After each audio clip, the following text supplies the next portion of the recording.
Assalamualaikum warahmatullahi wabarakatuh. Perkenalkan, nama saya Adilia Hairunisa, NIM 250201011084 dari kelas MJ 215. Pada kesempatan kali ini saya akan mempresentasikan dua materi yang diberikan Bapak dosen dan sudah saya rangkum menjadi satu, yaitu tentang pasar dan lembaga keuangan serta pasar uang. Materi yang akan saya bahas meliputi pengertian pasar dan lembaga keuangan, fungsi dan peranannya, lembaga keuangan bank dan non-bank, serta pasar uang beserta instrumen dan indikatornya. Baik, kita masuk ke materi pertama, pengertian pasar dan lembaga keuangan. Pasar merupakan tempat bertemunya penjual dan pembeli untuk melakukan transaksi, baik barang, jasa, maupun dana. Suatu pasar memiliki 3 unsur penting, yaitu adanya kebutuhan, keinginan, memiliki daya beli, serta adanya kemauan untuk melakukan transaksi. Sementara itu, lembaga keuangan adalah lembaga yang menghimpun dana dari masyarakat dan menyalurkannya kembali kepada pihak yang membutuhkan. Dengan adanya lembaga keuangan, aktivitas ekonomi dapat berjalan lebih lancar dan mampu meningkatkan kesejahteraan rakyat. Selanjutnya adalah fungsi dan peran lembaga keuangan.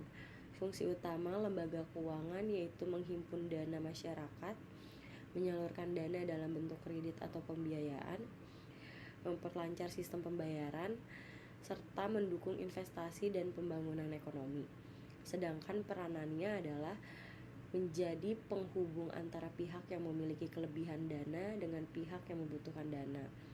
Selain itu, lembaga keuangan juga membantu menjaga kelancaran aktivitas ekonomi dan mendukung perkembangan dunia usaha. Berikutnya mengenai lembaga keuangan bank. Bank merupakan badan usaha yang menghimpun dana masyarakat dalam bentuk simpanan, kemudian menyalurkannya dalam bentuk kredit. Tujuan utama bank adalah menyediakan sistem pembayaran secara efisien, membantu pembiayaan investasi, mendukung pertumbuhan ekonomi, serta memberikan berbagai layanan keuangan kepada masyarakat. Oleh karena itu, bank memiliki peran yang sangat penting dalam kehidupan ekonomi sehari-hari. Selain bank, terdapat juga lembaga keuangan non-bank atau LKBB. Berbeda dengan bank, LKBB tidak menerima simpanan masyarakat seperti tabungan atau giro, tetapi tetap berfungsi menghimpun dana dan menyalurkan dana. Contoh lembaga keuangan non-bank antara lain perusahaan asuransi, dana pensiun, koperasi simpan pinjam, pegadaian, bursa efek, leasing, dan reksadana. Masing-masing memiliki fungsi yang berbeda sesuai bidang usahanya. Kemudian fungsi lembaga keuangan antara lain membantu pembiayaan masyarakat, memberikan perlindungan terhadap resiko melalui asuransi, menyalurkan investasi, menjangkau masyarakat yang belum terlayani oleh perbankan, serta mendukung pemerataan ekonomi di Indonesia. Kita beralih ke pasar uang. Pasar uang adalah pasar yang mempertemukan pihak yang membutuhkan dana jangka pendek dengan pihak yang memiliki dana jangka pendek. Karakteristiknya meliputi jangka waktu maksimal 1 tahun, likuiditas yang tinggi, resiko relatif rendah, serta penggunaannya untuk memenuhi kebutuhan modal kerja dan likuiditas. Fungsi dan tujuan pasar uang. Pasar uang memiliki beberapa fungsi, yaitu sarana perdagangan surat berharga jangka pendek, sumber pembiayaan perusahaan, penyaluran dana jangka pendek, dan pendukung aktivitas investasi.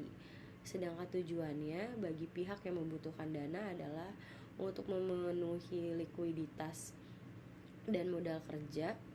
Sementara bagi investor, pasar uang menjadi tempat untuk memperoleh pendapatan berupa bunga sekaligus menempatkan dana dengan risiko yang relatif rendah. Pelaku pasar uang. Peserta dalam pasar uang terdiri atas berbagai pihak seperti bank, lembaga keuangan, perusahaan besar, pemerintah, dana pensiun, perusahaan asuransi, serta masyarakat atau investor. Masing-masing pihak memiliki tujuan yang berbeda, baik untuk memperoleh pendanaan maupun menginvestasikan dana jangka pendek. Kemudian, instrumen pasar uang. Instrumen yang diperdagangkan dalam pasar uang antara lain sertifikat Bank Indonesia atau SBI, surat berharga pasar uang atau SBPU, sertifikat deposit, commercial paper, call money, repurchase agreement atau repo, dan banker acceptance. Instrumen-instrumen tersebut digunakan sebagai sarana investasi maupun pembiayaan jangka pendek oleh pelaku pasar. Kemudian indikator pasar uang.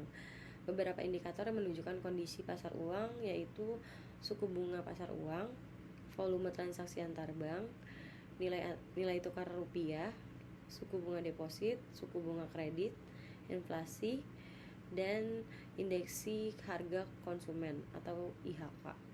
Indikator-indikator tersebut menjadi acuan dalam melihat kondisi perekonomian dan stabilitas sektor keuangan.